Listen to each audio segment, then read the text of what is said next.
Welcome to Rants TV, Travel and Events.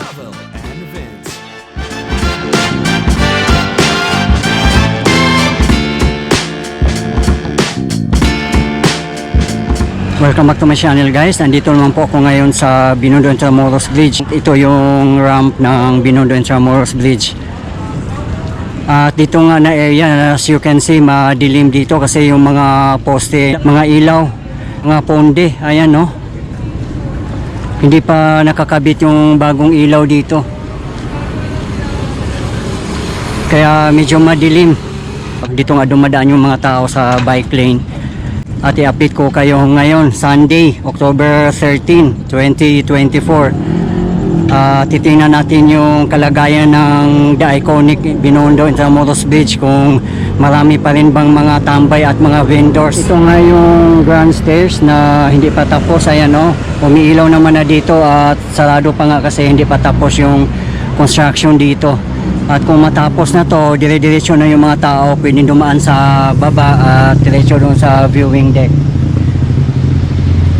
At yun, tanaw na natin yung Binondo Intramuros Bridge. Ang dami na nga din tao dito. Sana may kabit na nila yung mga ilaw dito sa mga poste. Kasi medyo madilim na nga dito. Kahapon, nandito rin tayo kahapon at same status pa rin. Patay yung mga ilaw sa poste.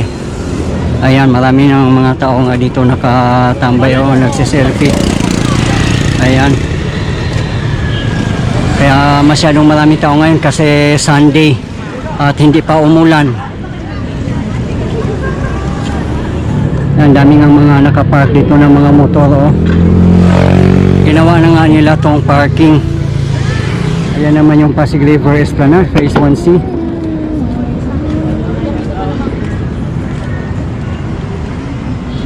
Pati din pala sa Intramuros ramp, kundi din yung mga ilaw. Kaya madilim dito.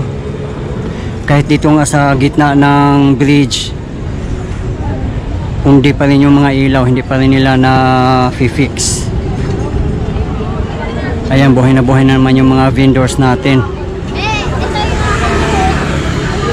Ayan, pati mga bikers, ayan oh, dumagsa naman yung mga bikers dito sa gilid, ayan oh. Daming bike.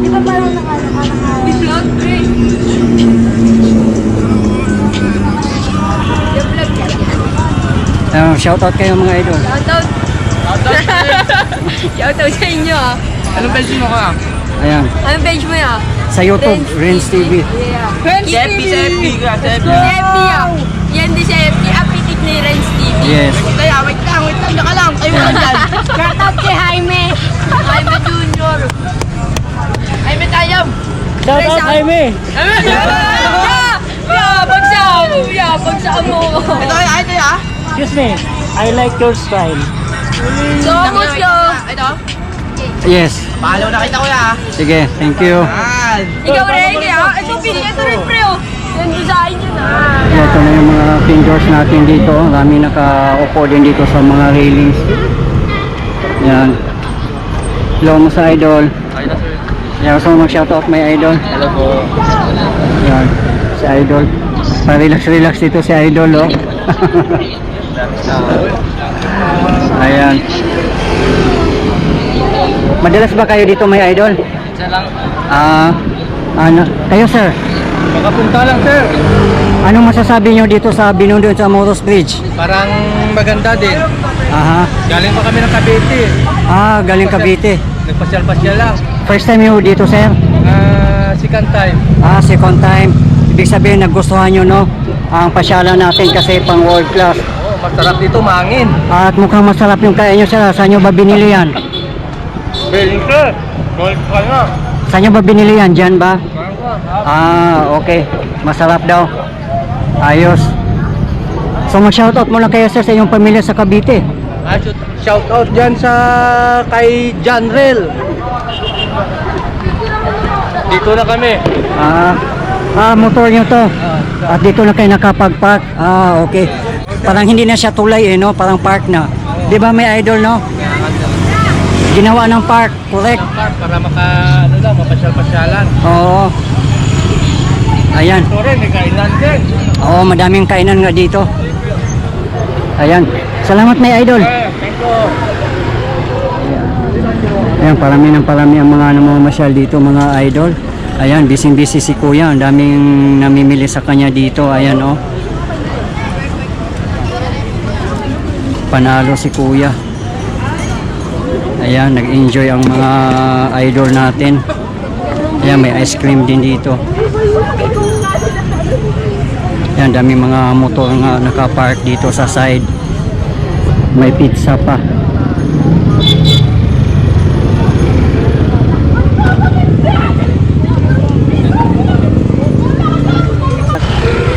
Yun nga, at nakikita naman natin na marami pa rin vendors dito at mga nakapark. Ibig sabihin hindi pa talaga sila pinagbawalan.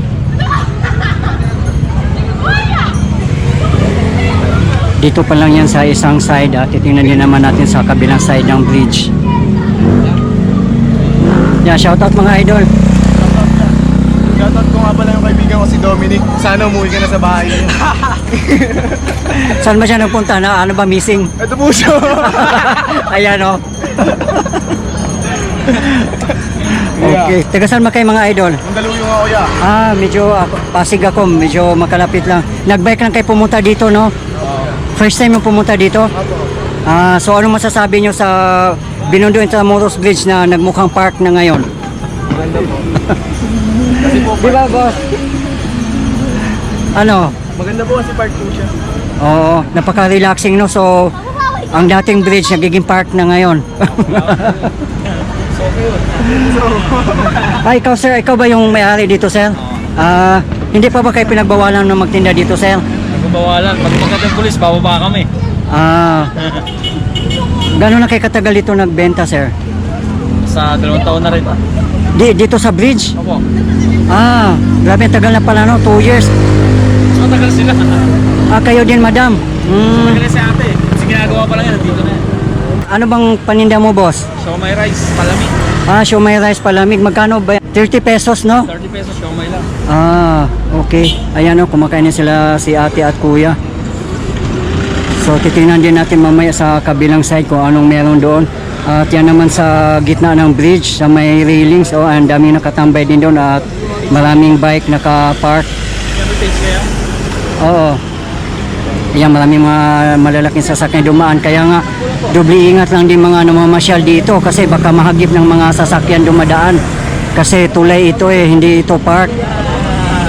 Ayan, no. Yung ramp na to guys ay papuntang Binondo, Divisoria, Ongpin, Chinatown. At pagbaba mo na nga dito ay Juan Luna Street. Kaya napakalapit lang dito kung pupunta kayo ng Divisoria o galing kayo ng Divisoria. Tutumbukin nyo lang yung Juan Luna Street at didiretso na yan dito. Kaya napakadali lang mamasyal dito. Dito sa side nga, ayan, no, sa mga railings, ang daming mga nakatambay nga dito, mga nakamotor. Ayan, chill kasi napakaganda din ang weather. Ayan, daming mga bikers.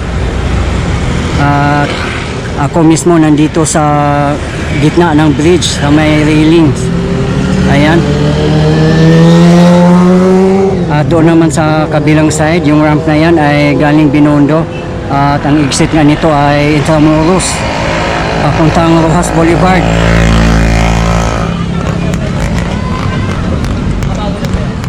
Ayan sila ate at kuya doon, umakyat na dito sa railings, delikado nga. Ayan, doon nagsitawiran. Ayan, dami mga sasakyan dumano, malalaki pa naman. Kaya dubli ingat talaga dito kung tumatawid tayo dito sa tulay kasi marami mga sasakyan dumadaan, baka mahagip tayo. At dyan naman nasa overlooking siya ng Fort Santiago at saka Binondo. At madilim nga sa side ng Fort Santiago. Ang vendors dyan, ice cream lang. Konting vendors lang dyan na side. Ayan, umakyat na naman si kuya at saka si ate.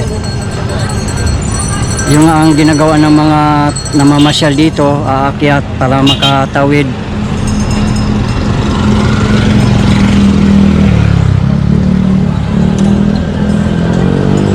Ayan, buhay na naman yung negosyo dito.